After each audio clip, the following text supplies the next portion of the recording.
Hello everyone, welcome to my another mini.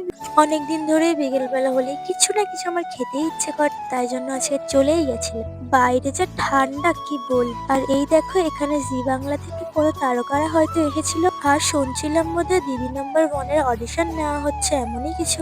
যাই হোক, খুব সুন্দর সাজিয়েছিল জায়গাটা। তারপরে তো একটা জিনিস দেখে আমার মনটা একেবারেই ভালো হয়ে গেল, সেটা হলো এই যে মাকে দেখে। আজ না দুটো মাকে দেখেছি, সেই বাজনা বাজিয়ে নিয়ে যাচ্ছে।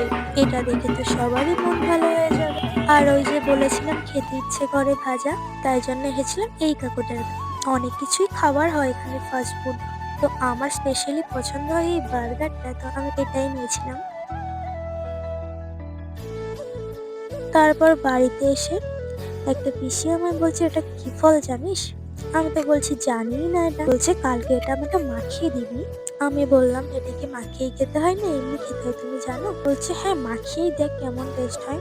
তো এতটাই বলেছি, আর কি বলবো। তো মাখালে তোমাদেরকে অবশ্যই জানাবো। আর তারপরে এই যে জেঠির বাড়িতে গেছিলাম, জেঠি করছিল কাজ।